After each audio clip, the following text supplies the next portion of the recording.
आत्मा तरी का आत्मा क्या है? तो कहते हैं यहाँ पर सच्चिदानंद स्वरूपा, सत्य चित्त आनंद स्वरूप आत्मा होती है। सत्किम कालत्रय अपि तिष्ठति इति सत, जो तीनों कालों में रहता है उसको सत बोलते हैं। भूतकाल, भविष्यत्काल, वर्तमान काल, ये तीनों कालों में जो विद्यमान रहता है उसको सत्य कहते हैं। तो चित्त किम, चित्त क्या है? ज्ञान स्वरूपम, ज्ञान स्वरूप है।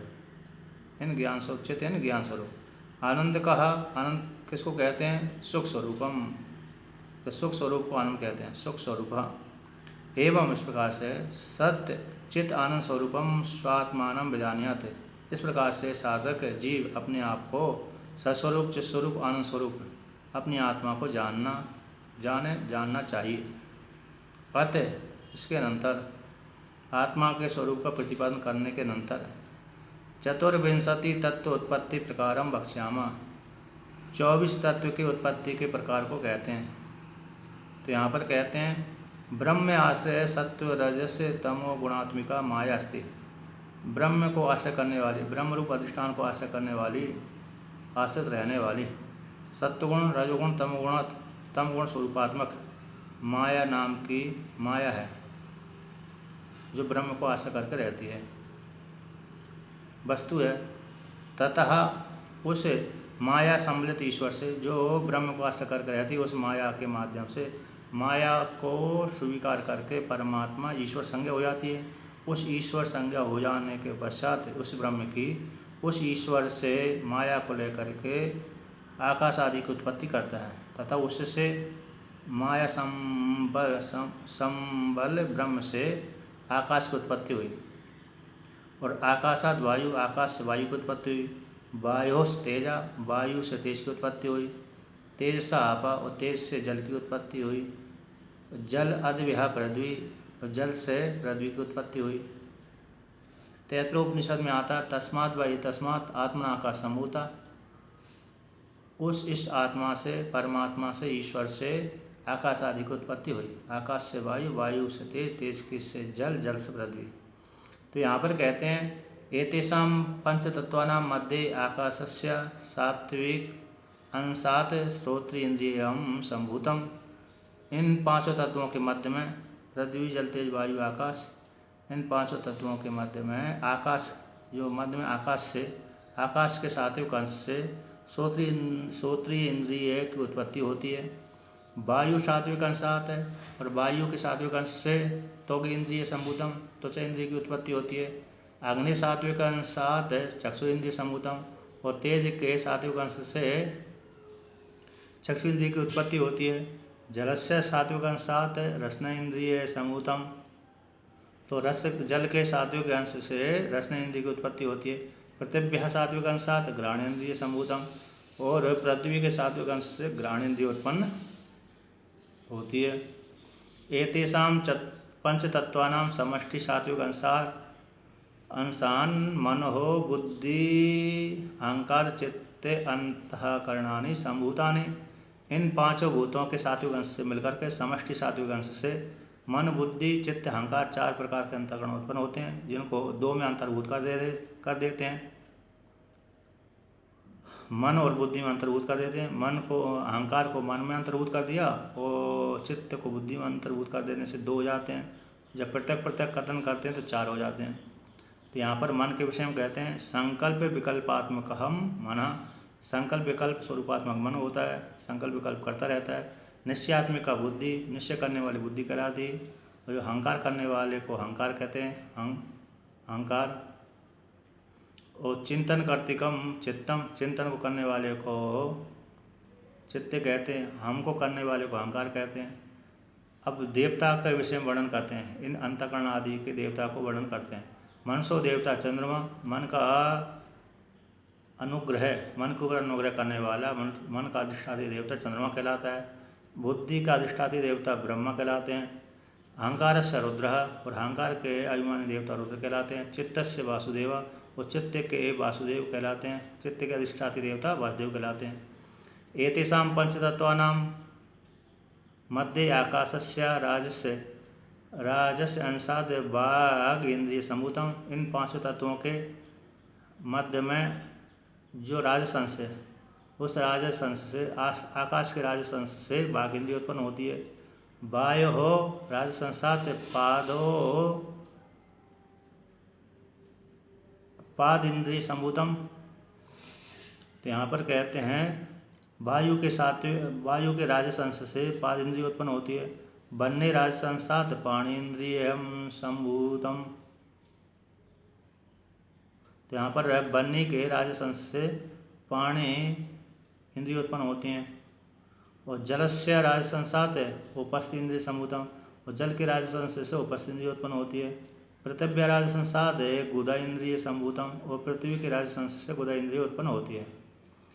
एतेषां समष्टि राजस अंशात पंच प्राण संभूता। इन समष्टि राजस अंश को मिला देने के पश्चात इनसे 5 प्राण उत्पन्न होते हैं, जो प्राण अपान व्यान समान उदान के नाम से जाने जाते हैं। प्राण है, अपान है, व्यान है, उदान और समान है।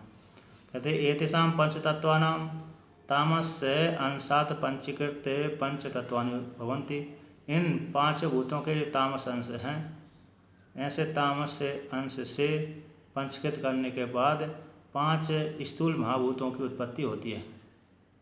तो यहाँ पर कहते हैं पंचीकरणम कथम इति चेत। पंचीकरण किस प्रकार से किया जाता है, इसको लेकर कहते हैं एतेषां पंच महाभूतानां तामस अंश स्वरूपम एकम एकम भूतम द्विधा विभज्य एकम एकम अर्धम पृथक तूष्णीम व्यवस्थाप्य अपरम अर्धम चतुर्धा विभाज्य स्व अर्धम अन्येषु अर्धेषु स्वभाग चतुष्टय संयोजनम कार्यम। कहते हैं इन 5 भूतों के तामस अंश, जो तामस अंश स्वरूप हैं, ऐसे 5 भूतों के तामस अंश स्वरूप 5 भूतों के एक एक टुकड़े कर लिए। एक एकम भूतम, एक एक भूत को द्विधा विभाज्य। तो एक एक भूत को 2-2 टुकड़े कर लिए, 2-2 प्रकार से विभाग कर लिया। तो 2-2 विभाग करने के पश्चात 5 भूतों के 10 टुकड़े हो गए। आकाश के 2, वायु के 2, तेज के 2, जल के 2 और पृथ्वी के 2। अब यहाँ पर के 2-2 विभाग करके 10 टुकड़े हो गए। उसमें से 10 के मध्य में 5 भूतों के 5 अलग कर लिए, 5 अलग कर लिए। तो 5 में से प्रत्येक एक एक भूत के पुनः 4-4 टुकड़े कर लिए। तो कहते एकम एकम अर्धम को, एक एक अर्ध को पृथक करके तूष्णीम व्यवस्थाप्य अलग रख करके अपरम अर्धम चतुर्थ विभाज्य। दूसरे जो 5 हैं, एक एक भूत के जो 5 और एक एक टुकड़े हो रहे हैं, उनको चतुर्थ विभाज्य 4 प्रकार के टुकड़े कर दिए। तो एक भूत के 5 टुकड़े, एक आधा हो गए और आधे में से जो आधे थे, आधा था, उसके 4-4 टुकड़े कर दिए। तो एक भूत के 5-5 टुकड़े हो गए। तो 5 भूतों के 25 टुकड़े हो गए।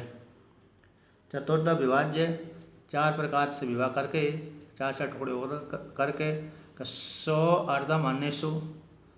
तो आकाश का पंचीकरण करना है, तो आकाश का आधा भाग ले लिया और अन्य जो 4 भूत थे आकाश के टुकड़े में से ना लेकर के आकाश का आधा टुकड़ा लेकर के अन्य वायु, तेज, अग्नि और जल के जो 4-4 टुकड़े किए थे, एक के 4 टुकड़े किए, उसमें से एक एक टुकड़े को ले लिया। तो कहते हैं 100 अर्धम प्रधान रूप से आधा ले लिया और अन्य आधों में से भाग चतुष्ट भाग, जो 4 भाग किए थे उस 4 में से 4 भाग उन भूतों के ले लिए, एक एक टुकड़े ले लिए। तो एक एक भूतों के 4 भाग को आधे में जोड़ दिया। संयोजनम कार्यम संयोग कर दिया। यानी एक आकाश में, आधे आकाश में पृथ्वी का एक टुकड़ा, जल का एक टुकड़ा, तेज का एक टुकड़ा और वायु का एक टुकड़ा मिला दिया, तो आकाश का पंचकरण हो गया। तो आकाश में 5 भूत विद्यमान हो गए।